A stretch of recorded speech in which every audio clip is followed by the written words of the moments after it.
Love you बच्चों। Welcome back to our YouTube channel Rahul sir bio Trivedi. तो जैसा कि बच्चों आपको पता है कि आज हम लोग फोटोसिंथेसिस इन हायर प्लांट में टेस्ट नंबर 3 यानी एमसीक्यू नंबर 3 करेंगे भीम बैच में। तो अगर अब तक आपने पिछले 2 टेस्ट नहीं दिए हैं तो वो भी देंगे, तब पूरा चैप्टर आपका कवर हो पाएगा। दूसरी बात, जो लोग पहली बार आए हैं वो भी समझ लें एक बात। बेटा ये क्वेश्चन आपकी स्क्रीन पे आएगा, मैं उसे पढ़ूंगा, हिंदी बताऊंगा, चूंकि हिंदी के स्टूडेंट भी अपने साथ होते हैं।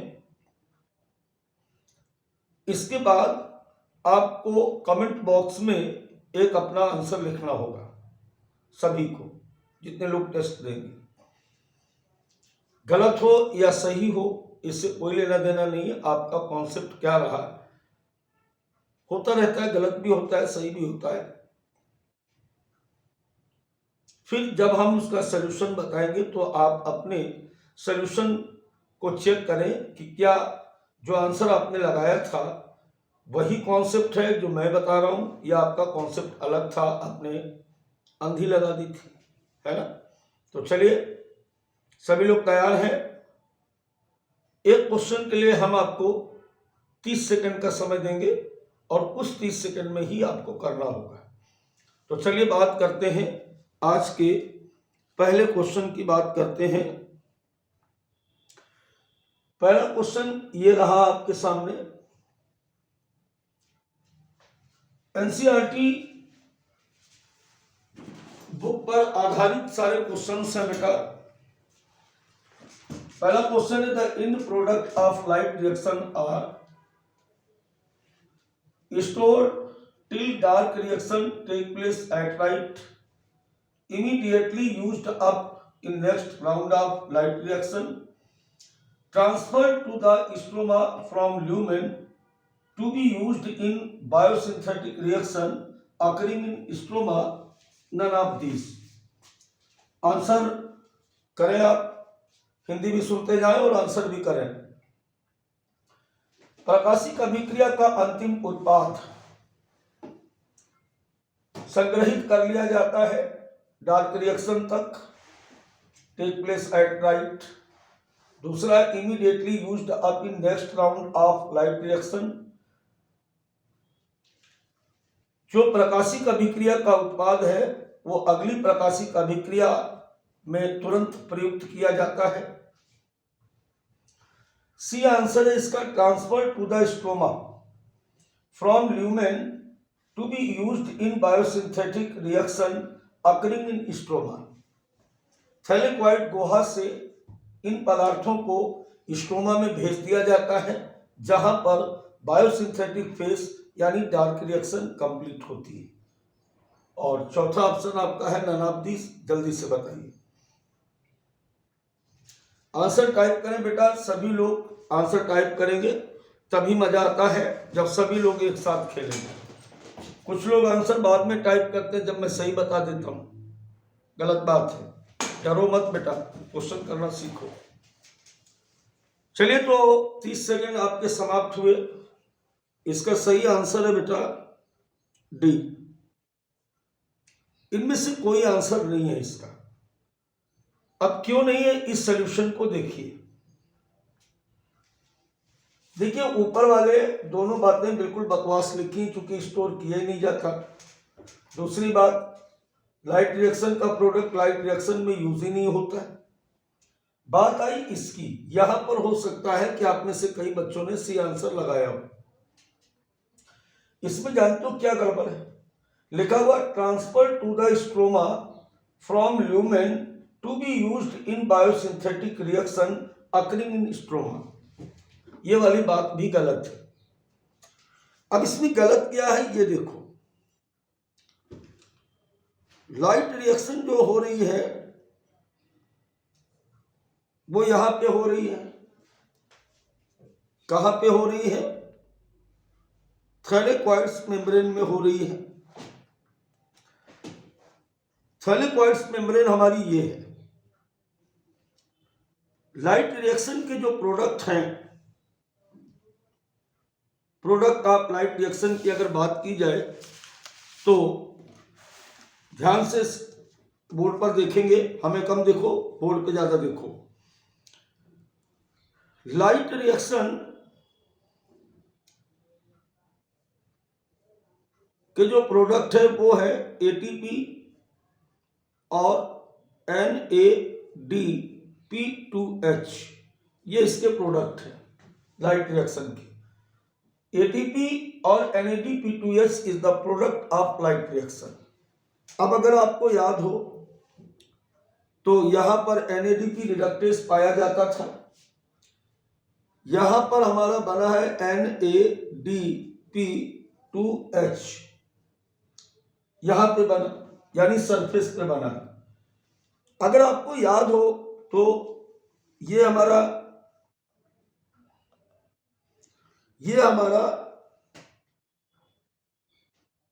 PS सेकेंड है, ये PS फर्स्ट है। जब इलेक्ट्रॉन ट्रांसपोर्ट चेन के द्वारा PS सेकेंड से PS फर्स्ट में पहुंचते हैं तो बेटा साइटोक्रोम B6 से जब साइटोक्रोम AF से B6 में जाते हैं तो यहां पर ATP बनता है, ATP यहां पे बनता है। या जब प्रोटॉन यहां से इधर आते हैं तो कीमोऑस्मोटिक हाइपोथेसिस कहती है ATP यहां पे बनता है, वहां पे छोड़ो, यहीं पे बनता, नीचे बनो। दोनों चीजें बन कहां पे रही, सरफेस पे बन रही। और तीसरा ऑप्शन क्या कह रहा है हमारा, तीसरा ऑप्शन हमारा कह रहा है कि transfer to the stroma from lumen. ये बात यहां पर जो लिख दी गई कि लूमेन से जाता है स्ट्रोमा में, ये बात बेटा बिल्कुल गलत लिखी हुई है। कहां से जाता है, फ्रॉम ल्यूमेन नहीं, फ्रॉम सरफेस।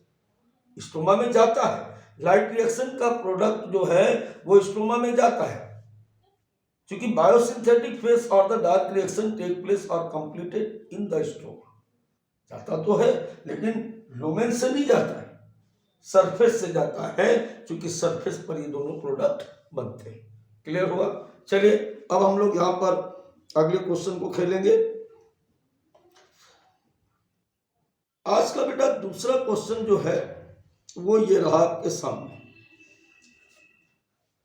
पेज नंबर 215, पुरानी वाली एनसीईआरटी में है, इस साल जो आई उसमें पेज चेंज हो गए। For creating proton gradient across thylakoid membrane, energy is used, no energy is used, energy is released, none of this. चलिए मैं आपको फिर से बता दूं कि प्रोटॉन ग्रेडियंट को बनाए रखने के लिए थैलेकॉइड से कुछ पदार्थ यानी हाइड्रोजन आयन या प्रोटॉन्स लूमेन के अंदर जाते हैं। तो जब ये जाते हैं तो एनर्जी खर्च करते हैं, एनर्जी नहीं निकालते हैं, नो एनर्जी यूज्ड, इनको एनर्जी की जरूरत नहीं होती है। एनर्जी निकालते हैं या इनमें से कोई नहीं? जल्दी से बताइए।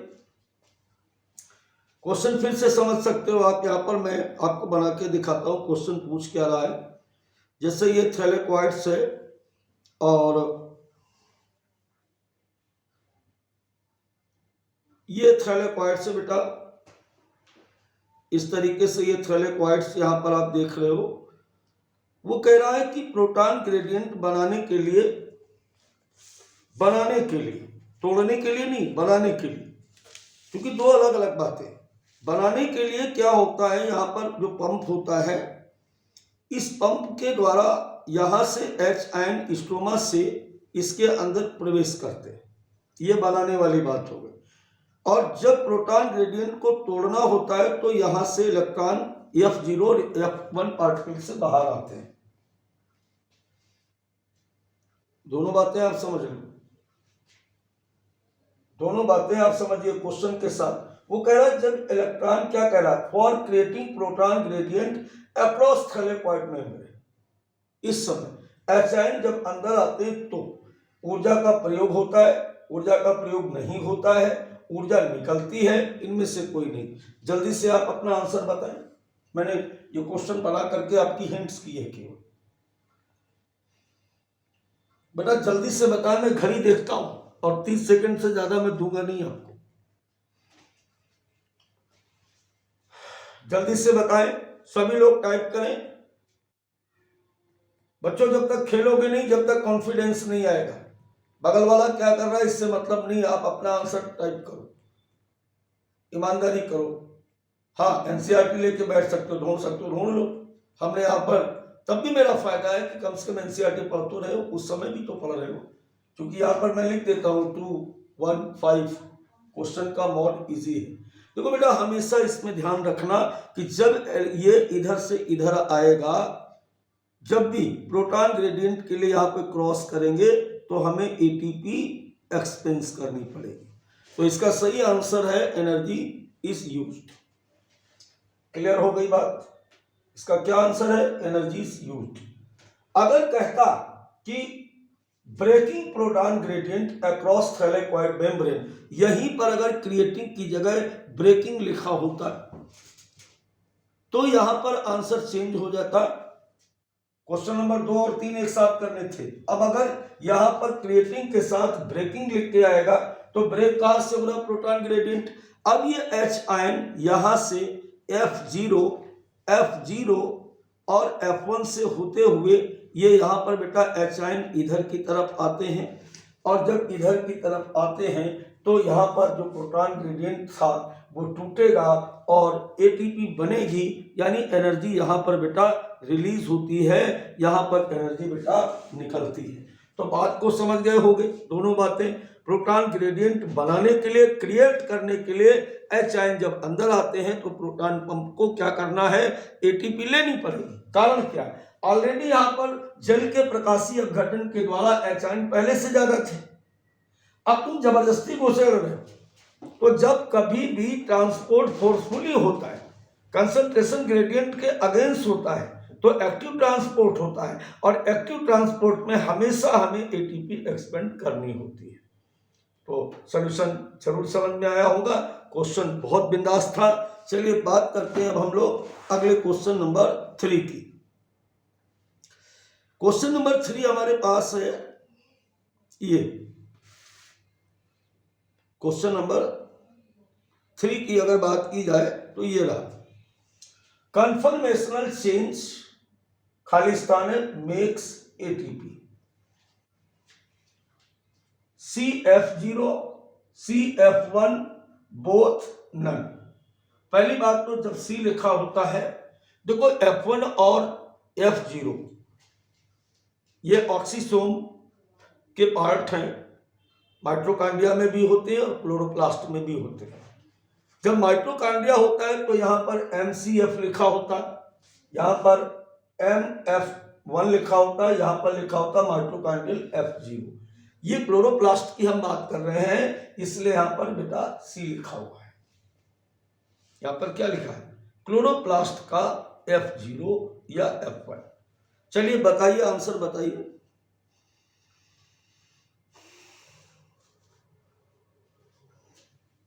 Conformational change in make ATP, ATP बनने के दौरान इनमें से किसमें परिवर्तन होता है? देखो फिर आपको वही थैलेकॉइड्स के साथ जाना पड़ेगा। ये थैलेकॉइड्स है, सपोज करो ये थैलेकॉइड्स है। इस थैलेकॉइड्स में ये हमारा F1 ये जो आप देख रहे हो, और इसी के साथ लगा हुआ ये F1, दोनों बार मैं शायद F1 ही बोल गया। ये हमारा है F0 और ये है F1। ठीक है, यहां पर आपको बताया गया, ध्यान से सुनिएगा, यहां पर आपको क्या बताया गया? यहां पर आपको बताया गया कि इसके पास क्या होता है, इसके पास एटीपीएस एंजाइम होता है। यहां पर क्या होता है? एटीपेस एंजाइम होता है, एटीपीएस एंजाइम होता है। और ये जो एटीपेस एंजाइम है, कन्फर्मेशनल चेंज एटीपी के दौरान कहाँ होता है? इसका क्या मतलब है? इसका मतलब है कि आईपी प्लस एडीपी एडीपी जुड़ करके आपसे एटीपी कहाँ पे बनता है? तो देखो इसके लिए एक बात ध्यान रखो, F0 में F0 क्या है? साइट फॉर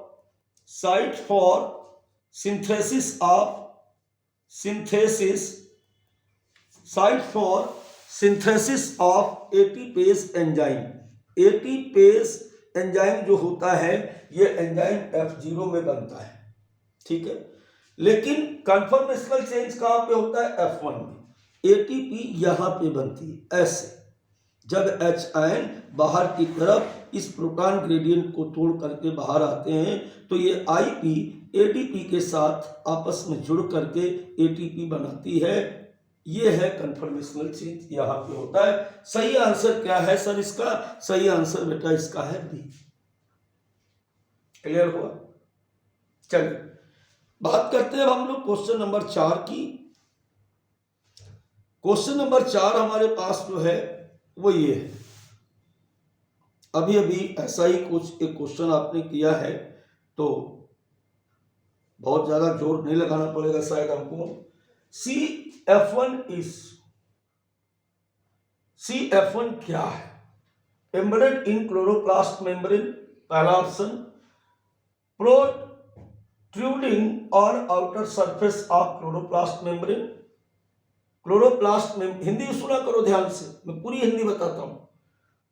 पहले की हिंदी थी कि क्लोरोप्लास्ट झिल्ली के या हरित लवक की झिल्ली में धंसा होता है।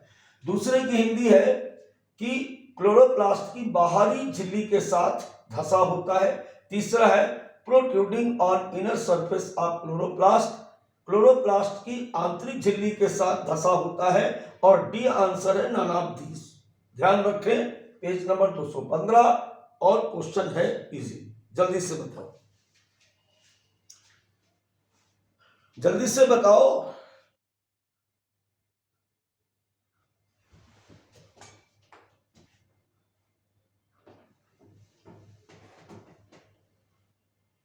देखो बेटा इसका आंसर अगर आप सोच रहे हो ना कि पहला, दूसरा और तीसरा है तो बेटा बहुत गधेपन का काम कर रहे हो, कहना नहीं चाहिए मुझे यहां से।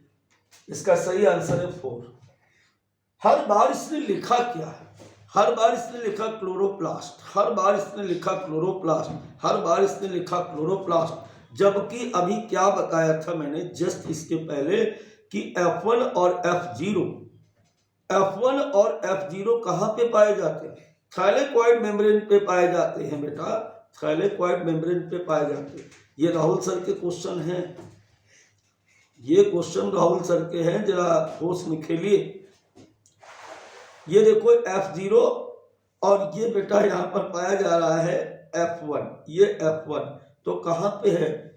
Protuberance of the outer membrane of thylakoids, not chloroplast, not chloroplast. Chloroplast पे थोड़ी पाया जाएगा, थाइलेकोइड्स मेम्ब्रेन की बाहरी सतह पर उपस्थित होता है। देखा, इसे कहते हैं स्लोअर बॉल पर क्लीन बोल्ड होना और ओवर कॉन्फिडेंस में जरूरत से पहले सवाल का जवाब देना। ठीक है, सारी बातें आप समझ चुके हैं शायद। तो चलिए बात करते हैं अब हम लोग अगले क्वेश्चन की। तो अगला क्वेश्चन का सही आंसर था डी।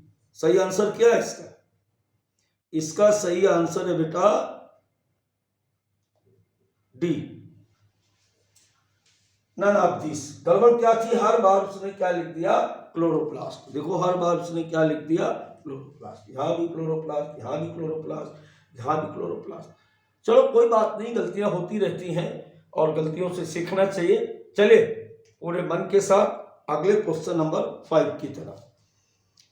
तो बच्चों क्वेश्चन नंबर 5 की बात करें, वाह वेरी गुड, बिंदास सवाल। अब की बार हमें कम से कम बनाना नहीं पड़ेगा, बना बनाया है। बच्चों डायग्राम आपको दिख रहा होगा, ये देखो बड़ा सा लिख दें, ये फर्स्ट लिखा हुआ है और ये सेकंड लिखा है।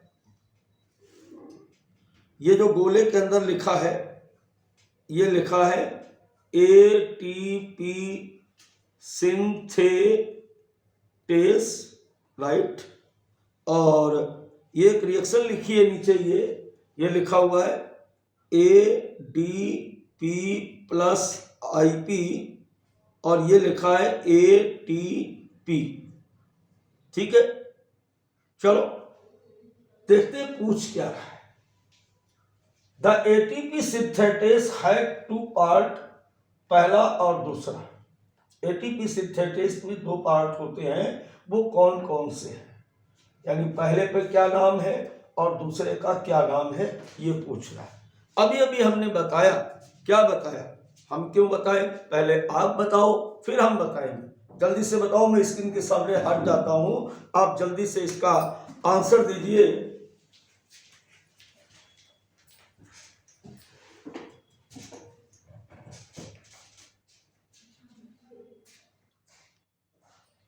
अब बेटा यहां पर हम देख रहे थे पहला क्वेश्चन, यानी सेटअप पूछा गया, वही पिछला क्वेश्चन जो था उसी को और इजी कर दिया गया है।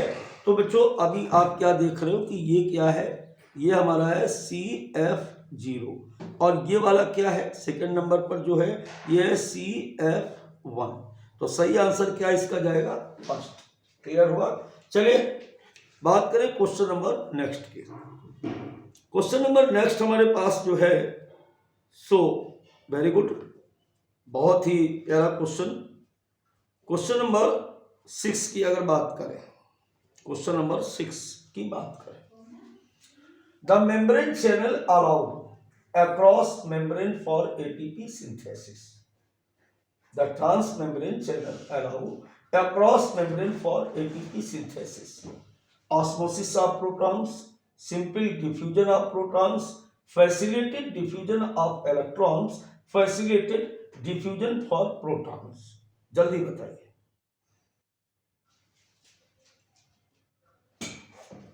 जल्दी से आंसर टाइप करें, चीटिंग नहीं, चीटिंग अपना आंसर नोट करो, दूसरा क्या लिख रहा है इससे क्या लेना देना। देखो बेटा ये वाली जो बात है ना, इसका आंसर अगर तुम नहीं भी दे पाए ना तो हमें बुरा नहीं लगेगा, इसलिए चूंकि ये मामला ऐसा है। अब देखो जैसे ये हम मान लेते हैं ये थैलेकोइड की मेम्ब्रेन है। अब कह रहा है कि यहां से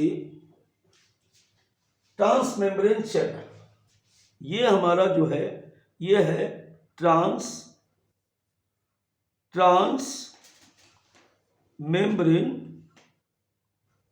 चैनल। कौन सा चैनल है, जिससे H आयन स्ट्रोमा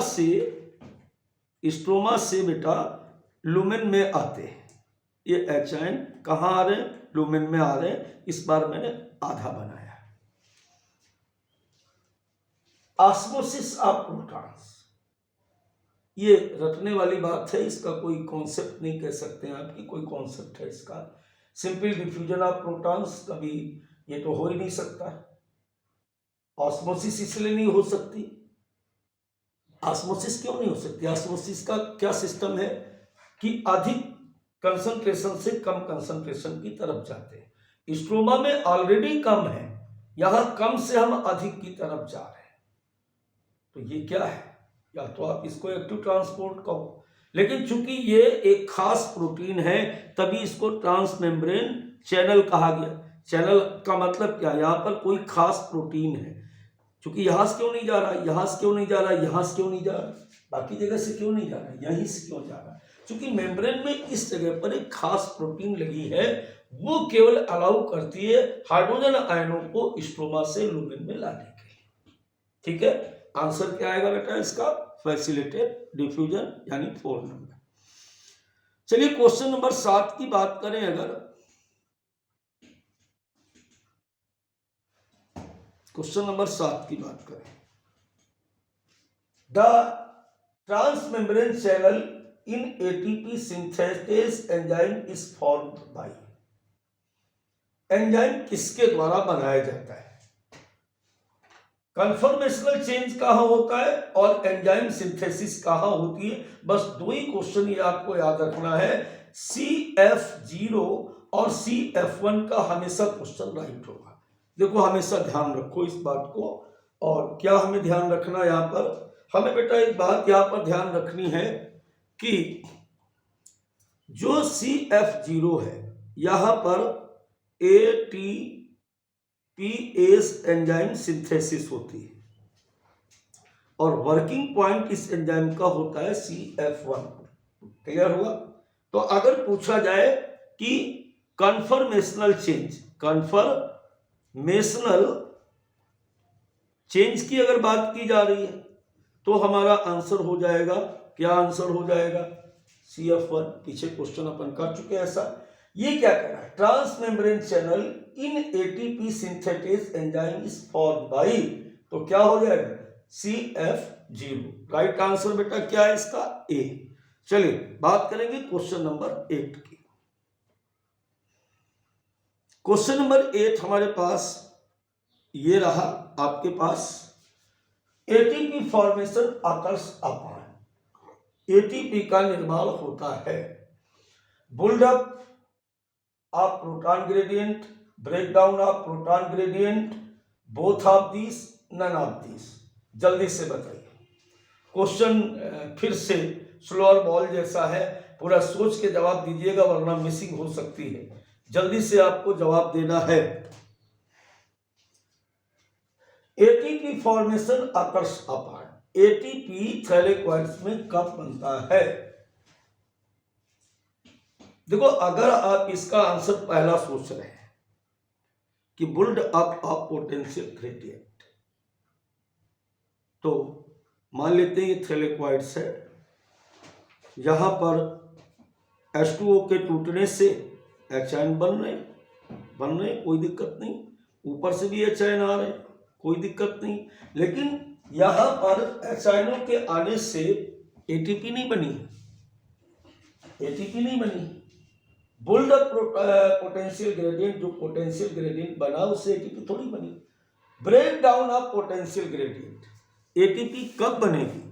ATP बेटा तभी बनेगी जब यहां से ये इलेक्ट्रॉन्स F0 और F1 से पास आउट होंगे, जब H आयन बाहर आएंगे, तो क्या हो जाएगा? H आयन के बाहर आने से ये जो पोटेंशियल ग्रेडियंट है ये ब्रेक होगा, और जब पोटेंशियल ग्रेडियंट ब्रेक होगा तो ये ADP प्लस IP बराबर ADP बनेगा, ATP बनेगा। तो सही आंसर बेटा इसका जाएगा B। अगर आप इसके अलावा कुछ और लगा रहे थे तो आप गधे हैं 100%। क्वेश्चन नंबर 8 का बेटा आंसर है B। सॉल्यूशन इधर पड़ा है। H आयन के बढ़ने से ATP नहीं बना है। ATP कब बना है? जब ग्रेडियंट टूटा तब। अब अगर आप ऐसा कह रहे हो कि सर अगर बनता ही नहीं तो ये कहां से टूटता, कहां से? सही बात कह रहे हो, है ना? कि सीता पैदा ही नहीं होती तो धनुष कैसे टूटता? तो बेटा एक्सक्यूज देना बंद कर दो। गलत हो जाने पर बहुत सारे एक्सक्यूज आते हैं, एक्सक्यूज से साइंस में काम नहीं चलता है। या तो अगर आता है तो आता है और नहीं चुनाव चिन्ह छाता है। हाँ, पुराना स्लोगन हमारा। चलिए आगे बढ़ते हैं क्वेश्चन नंबर 9 की ओर। Very good. क्वेश्चन नंबर 9 हमारे मन का आया है। Statement A, the accumulation of proton in stroma cause decrease in pH of stroma.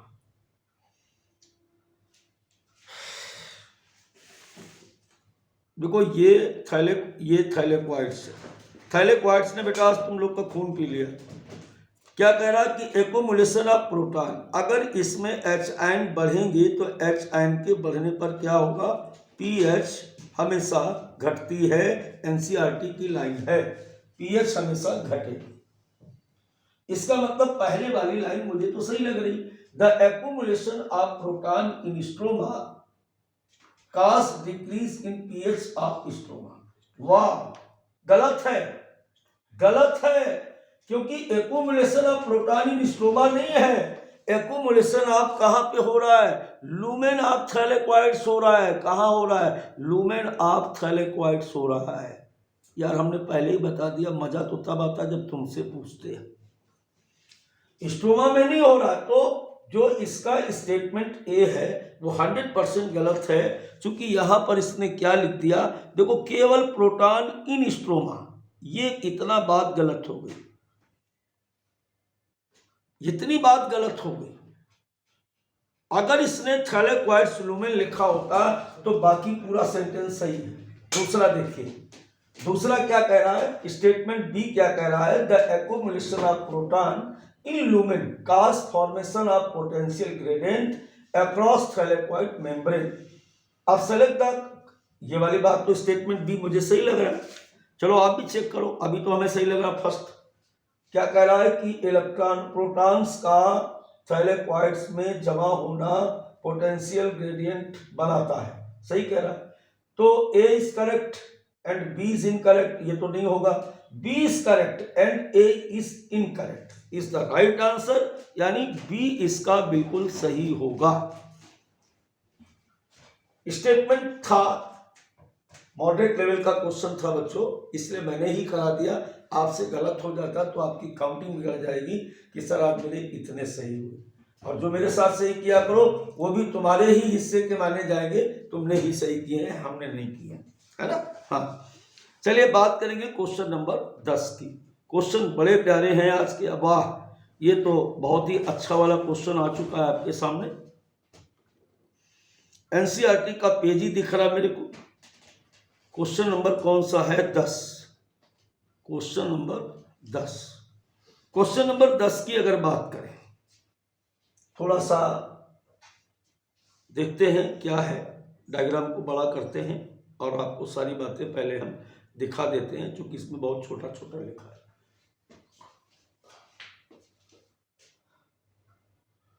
बेटा ये आप जानते हो कि एनसीईआरटी में बना हुआ है, और इसमें से पूछा क्या जा रहा है ये जरा देख लेते हैं। एक तो ए ये है, सेकंड नंबर पे ये है,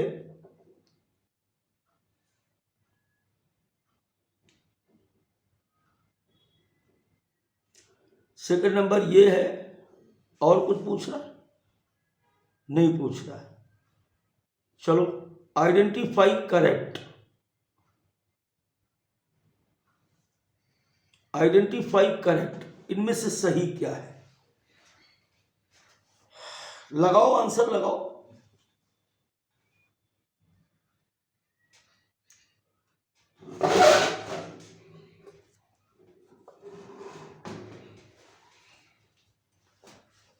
देखिए बच्चों, हो सकता है कि आप इस क्वेश्चन को देख कर डर गए, इससे इजी क्वेश्चन आज एक भी नहीं था। यहां कंसंट्रेशन ग्रेडियंट की बात की जा रही है ना, तो सही आंसर क्या आएगा, यहां पर हमेशा क्या है, यहां पर क्या है, यहां पर हाई इलेक्ट्रोकेमिकल ग्रेडियंट है, कोई शक नहीं। इधर क्या है, लो ग्रेडियंट है। दूसरा देखते हैं, लो इलेक्ट्रोकेमिकल ग्रेडियंट, ठीक है। इधर क्या है, हाई ग्रेडियंट, ठीक, high electrochemical gradient, high gradient, low electrochemical gradient, low gradient. जल्दी से बोलो,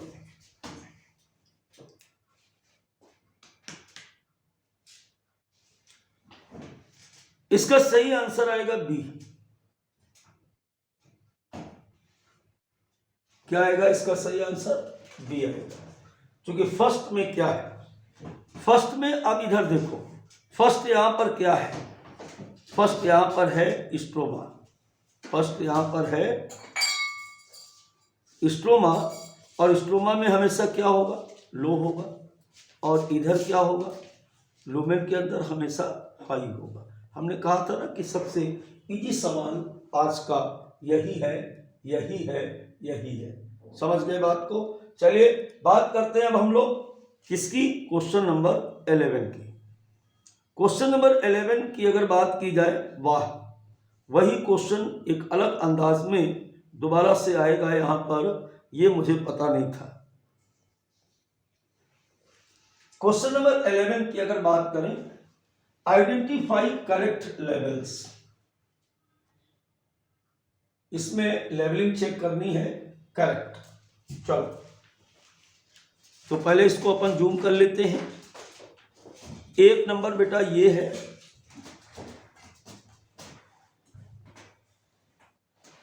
एक सेकंड थोड़ा सा बड़ा करा जाए।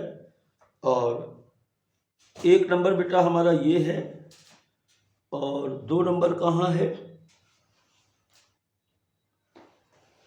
3 नंबर तो ये दिख रहा है, 1 2 3 ये है। 2 कहाँ पे है भाई, 2 कहाँ पे है? अच्छा, 2 नंबर बेटा ये पीला पैकेट है ना, पीला पैकेट 2 नंबर। तो इसमें से सही क्या? अच्छा, इन जगहों के नाम पूछे गए। गुड, इस जगह के नाम पूछे गए हैं कि कौन सा क्या है।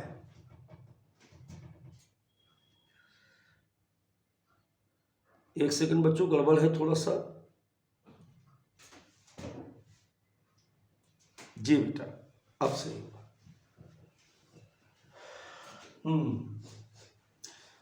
इसमें से पहला क्या है?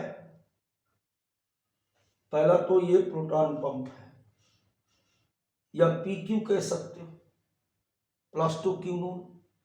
क्योंकि जब PS सेकंड से इलेक्ट्रॉन एक्साइटेड हुआ तो किसने लिया? PQ ने लिया। ये PQ का मतलब यहां पर है PQ बराबर +2 Q0। ये बात मैंने आपको जेड स्कीम पढ़ाते समय बताई थी, जब आपको नॉन साइक्लिक फॉस्फोराइलेशन पढ़ाया गया था उस समय। अब बेटा अगर हम बात करें 2 की, तो ये वो स्थान है जहां से क्या हो रहा है, साइटोक्रोम B6 से जब डाउनहिल जर्नी करते हैं तो साइटोक्रोम B6 से साइटोक्रोम F की ओर इलेक्ट्रॉन एक्साइट होते हैं। तो ये हो गया साइटोक्रोम BF। ये क्या है? ये है साइटोक्रोम BF। ठीक। अब अगर हम तीसरे वाले की बात करें, तो तीसरे वाले की बात करें, तीसरा यहां पे है। यहां पे जब है ना, तो अंतिम वो इलेक्ट्रॉन कैरियर है जिससे PS फर्स्ट PS सेकंड से जुड़ता है। वो क्या था? वो था प्लास्टो साइनिन। क्या था बेटा? PC बराबर प्लास्टो साइनिन। क्लियर हुआ? अब देखो, इनको क्रम से मिलाओ, इनको क्रम से मिलाओ।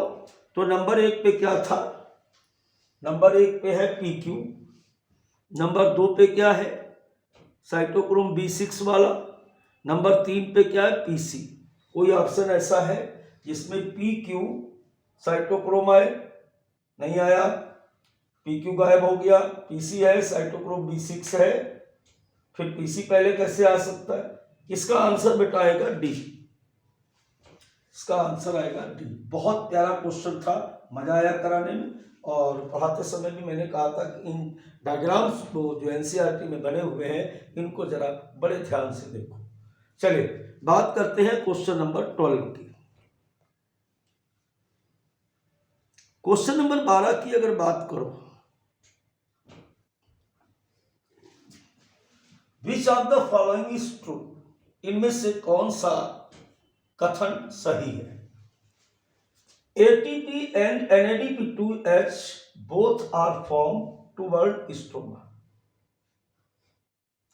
ATP and NADPH both are formed in lumen of thylakoids. दोनों थैलेक्वाइड्स गुहा के अंदर बनते हैं। C है ATP is formed in lumen while NADP2H is formed toward stroma.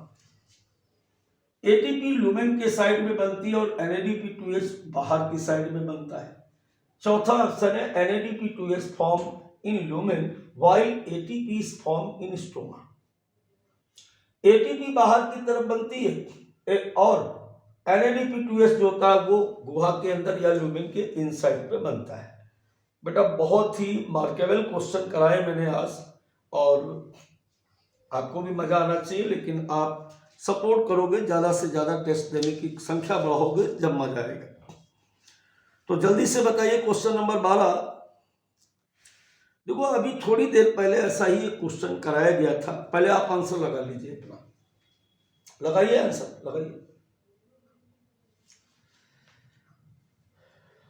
देखो ये एक बात बेवकूफी की बार बार,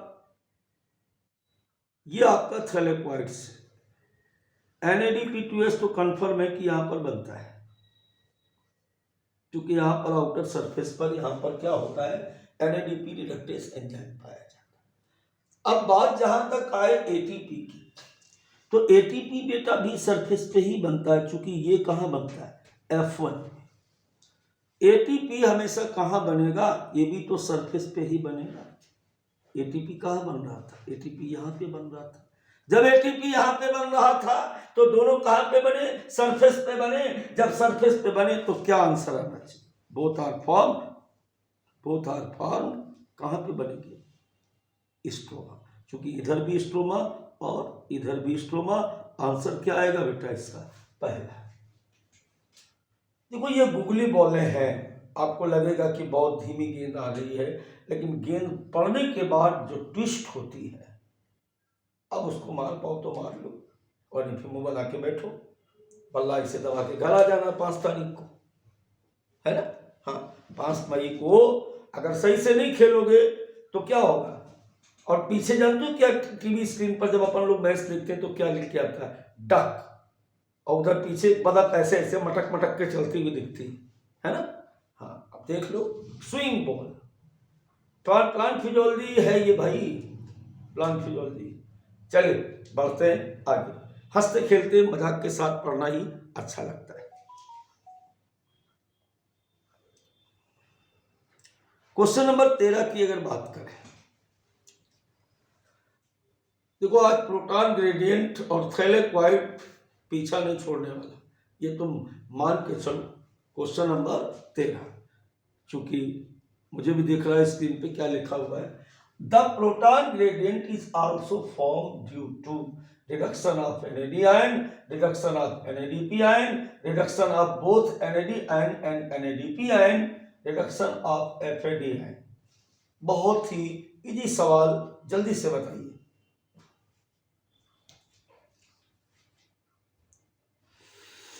जल्दी से बताइए भाई। देखो प्रोटॉन ग्रेडियंट इज आल्सो, देखो फिर देखो, मजा आ रहा है आज। ये थैलेक्वाइड्स, तो कोई H आयन यहाँ पे बढ़ रहे हैं, इसकी वजह से तो बहुत देर से बात हो रही थी, अब की बार पूछा गया है।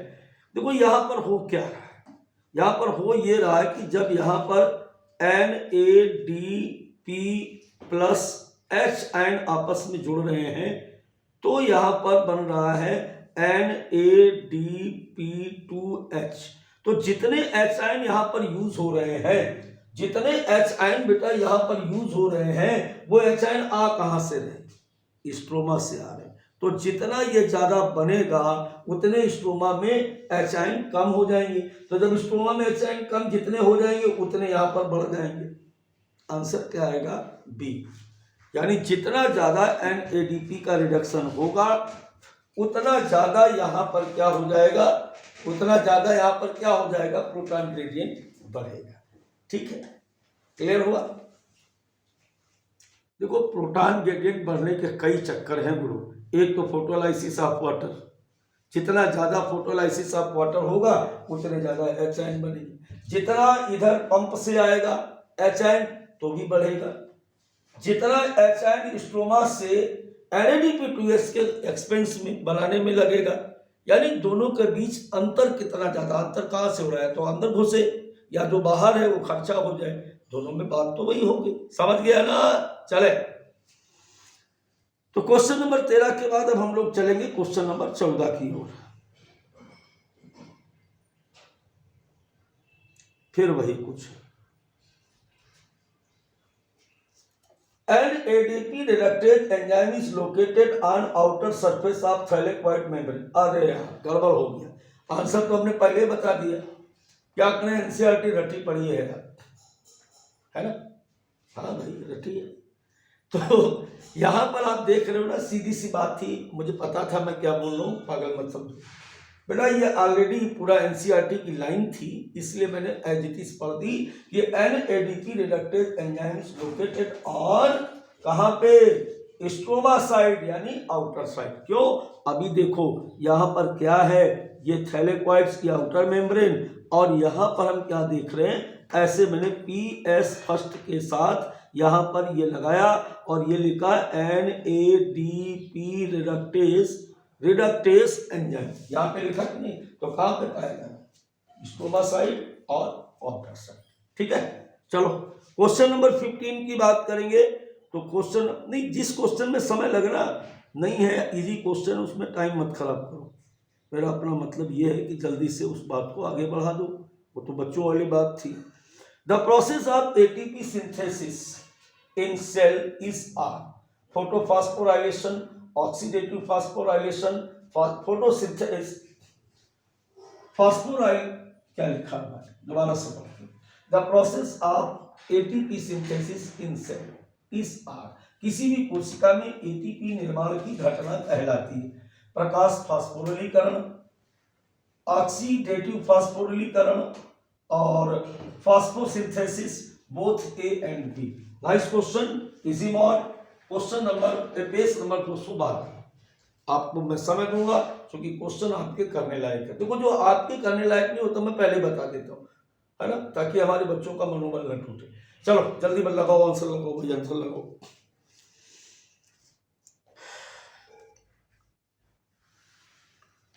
देखो यहां पर फोटोसिंथेसिस की अगर बात की जाए तो इसको बोलते हैं फोटोफॉस्फोराइलेशन।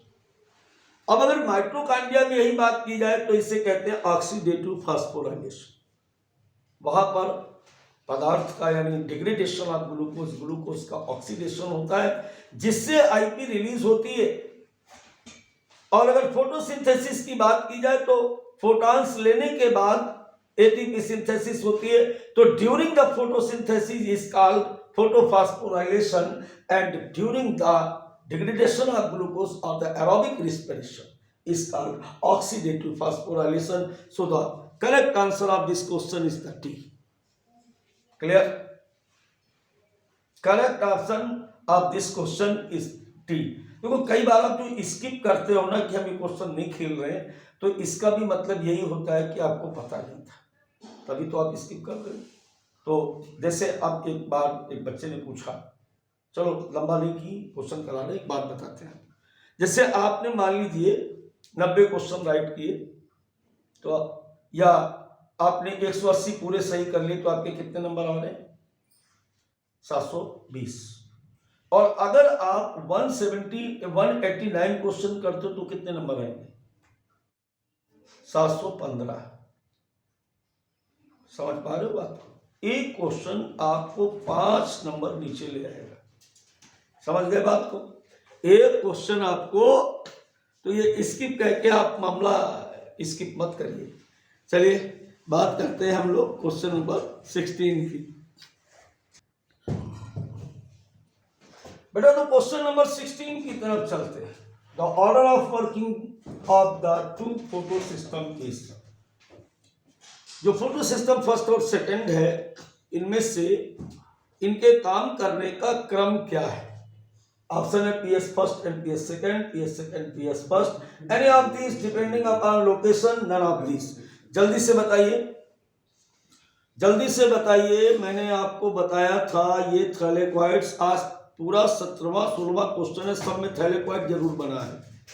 ये थैलेकॉइड है, इसमें ये बेटा आपका PS फर्स्ट है और ये PS सेकंड है। पूछ ये रहा है पहले कौन काम करता है, हमने इजी कर दिया है, तो क्या आंसर आएगा इसका?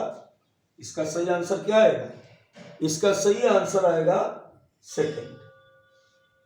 ठीक है, क्योंकि मैंने क्या कहा था कि PS फर्स्ट की खोज पहले हुई थी, इसलिए इसे PS फर्स्ट कहा जाता है। लेकिन फोटोसिंथेसिस की जो प्रोसेस है वो हमेशा PS सेकंड से स्टार्ट होती है। I think my point is clear now. चलिए बात करते हैं क्वेश्चन नंबर 17 की।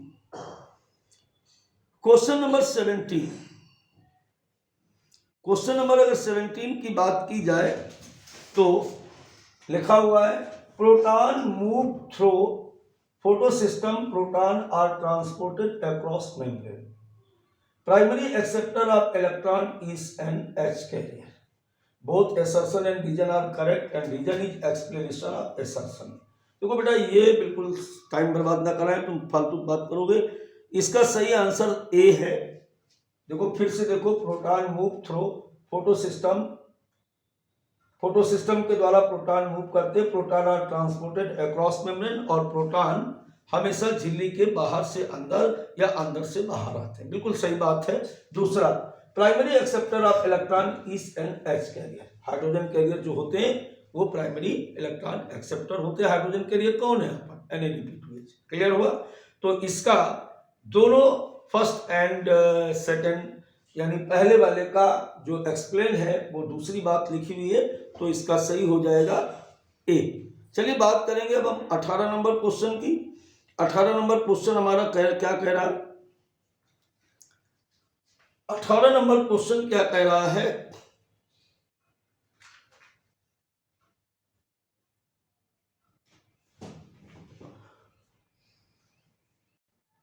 बेटा क्वेश्चन नंबर 18 की बात करें, the proton gradient may be form in photosynthesis due to, एक तो बेटा स्प्लिटिंग ऑफ वाटर, बिल्कुल सही है कि जब यहाँ पर मैंने कहा ना सारे क्वेश्चन में ये गोला जरूर बना है। तो थैलेक्वाइड्स की लुमेन में क्या होगा, यहाँ पर जब जल का प्रकाशीय अपघटन होगा तो H आयन यहाँ पर बढ़ेंगे, और H आयन जब यहाँ पर बढ़ेंगे, H आयन यहाँ पे बढ़ेंगे ना, हाँ, तो H आयन जब यहाँ पर बढ़ेंगे तो प्रोटॉन ग्रेडियंट बनेगा। इसके अलावा मैंने क्या कहा कि जब NADP प्लस H आयन यहाँ पर भी जुड़ेंगे तो भी होगा। तो सही आंसर क्या हो जाएगा इसका बेटा? इसका सही आंसर है सी। दोनों की वजह से यानी रिडक्शन ऑफ NAD आयन और स्प्लिटिंग ऑफ वाटर, दोनों की वजह से क्या हो जाएगा? दोनों की वजह से यहाँ पर प्रोटॉन ग्रेडियंट बढ़ेगा। चलिए बात करते हैं क्वेश्चन नंबर 19 की। तो क्वेश्चन नंबर 19 हमारा कह रहा है, क्वेश्चन नंबर 19 कह रहा है a possible location of cyclic photophosphorylation under full light is condition, stroma lamellae, cristae, outer membrane of chloroplast. बेटा सभी लोग खेलो, अच्छा क्वेश्चन है, सभी लोग आंसर दीजिए इसका। क्वेश्चन नंबर 19 सभी लोग खेलेंगे, जल्दी से बताइए। सही आंसर है इसका बी, और याद रखने वाली बात थी stroma lamellae, A possible location of cyclic photophosphorylation under full light is condition. Right now चलिए, लर्निंग क्वेश्चन था, बिल्कुल इजी क्वेश्चन। बात करते हैं क्वेश्चन नंबर कौन से? 20 की। Question number 20, in product of Z scheme is ATP, glucose and ADP2H both A and C। P नहीं लिखा हुआ है, इसका मतलब इसका आंसर केवल मेरे हिसाब से होना चाहिए क्या, या तो यहाँ पर NADP कर दो तो ये बन जाएगा, तो सही है कि NADP2H भी बनता है। अब इसका आंसर हो जाएगा बोथ A एंड C, वरना ये गलत हो जाएगा अगर यहाँ पर P नहीं लिखा होगा। तो चलिए बात करते हैं आज के, एक क्वेश्चन और कराते हैं यार। अभी हर बार 20 क्यों कराया जाए, हर बार 20 क्यों कराया जाए, एक और कराते हैं। Cyclic photophosphorylation in formation of, चक्री जो फास्फोरिलीकरण है उसमें क्या बनता है? ATP only, glucose only, NADPH only, both of C। देखो यहां पर क्या हो रहा है बताइए, इसका आंसर क्या होगा भाई? यहां पर क्या होता है कि जैसे एक तो इसमें PS फर्स्ट ही केवल इन्वॉल्व होता है, यहां से इलेक्ट्रॉन चल करके और इलेक्ट्रॉन एक अन्य पाथ से इसमें वापस आ जाते हैं, तो केवल बेटा यहाँ पर IP प्लस ATP से केवल क्या बनता है? ATP बनता है, ADP से ATP बनता है। तो यहाँ पर आंसर हो जाएगा। देखो बार बार आंसर चेंज करने से कुछ नहीं होगा, पहले कुछ टाइप कर देते हो यार, बाद में कुछ टाइप कर देते हो, ऐसा थोड़ी होता है। एक बार गोला भर गया, गोला भर गया, है ना। तो यहाँ ये नहीं माना जाएगा कि ये ऐसा है वैसा है, कोई एक्सक्यूज नहीं होता, गलत गलत होगा, सही सही होगा। तो इसका सही आंसर क्या है? ATP होगा। इसमें कभी भी NADP2H नहीं बनता है, सर्टेन बैक्टीरिया में पाया जाता है। अनफेवरेबल कंडीशन में इस प्रकार का यानी साइक्लिक फोटोफॉस्फोराइलेशन होता है, बाकी समय नहीं होता है। फिर मिलते हैं एक नई DPP अथवा क्लास के साथ। बाय बाय बच्चों, जोड़ते रहिए, जुड़े रहिए राहुल सर के साथ, अपने सिलेक्शन को सिक्योर करें।